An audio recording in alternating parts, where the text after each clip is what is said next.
Kali ini, kita bersama Sonora FM akan membahas tentang kenapa sih Moms and Dad ini sebagai orang tua harus berhenti membanding-bandingkan anak dengan anak lainnya, bahkan dengan saudaranya sendiri gitu ya.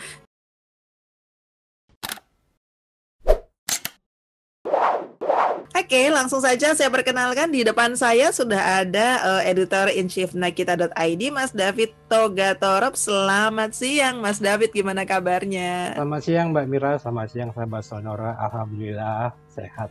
Sehat-sehat ya, senang deh dengernya sehat-sehat. Bisa mengedukasikan kembali ya. Apalagi ini pas banget nih. Kenapa sih Moms and Dad sebagai orang tua harus stop membanding-bandingkan anak terhadap anak yang lain atau bahkan saudaranya sendiri. Kenapa Mas harus stop? Kan itu bisanya untuk memicu biasanya. Untuk dia yang biasa-biasa aja kita bandingkan, dalam arti bukan menurunkan tapi supaya membandingkan. Itu kenapa kita harus menyetop hal itu gitu loh Mas? Iya, Mbak Mira dan sahabat Sonora.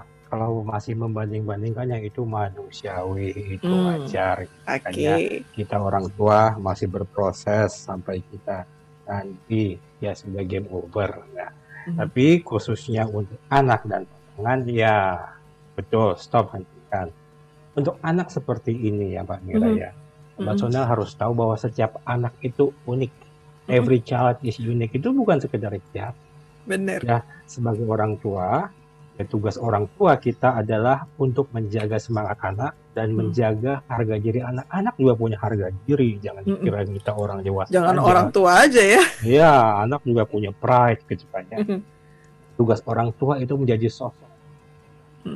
Ya, behind every great person are great parents ya.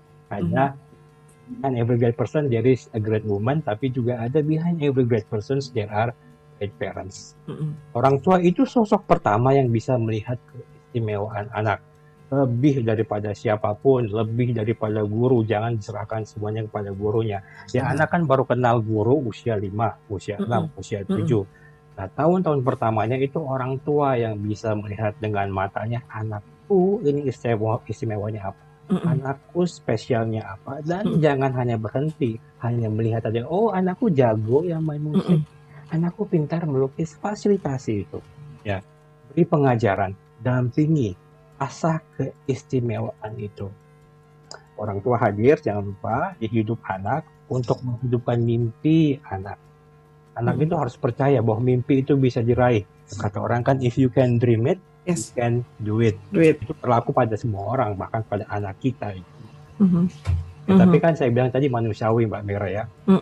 Nggak dapat disangkal, 365 hari dalam setahun, 24 jam dalam sehari, membantu meraih mimpi itu gak selamanya dilakukan dalam yang ada rata kadang frustasi, tapi kita sebagai orang tua, posisi kita punya spirit pantang menyerah dan ingat terus istimewanya anak kita itu di mana.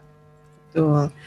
Tapi sebenarnya kan ini kemauan semua orang tua anaknya itu punya perilaku yang baik, prestasinya di atas rata-rata, menjadi harapan, kebanggaan orang tuanya.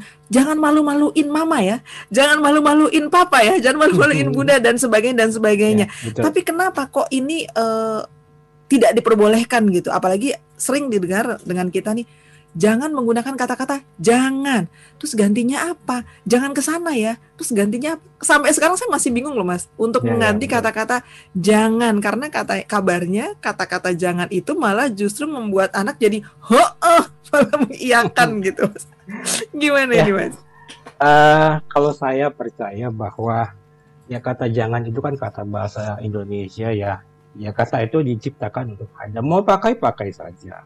Tapi frekuensinya kita harus lihat nah, ya mana boleh kita pakai, di mana kita tidak bisa pakai.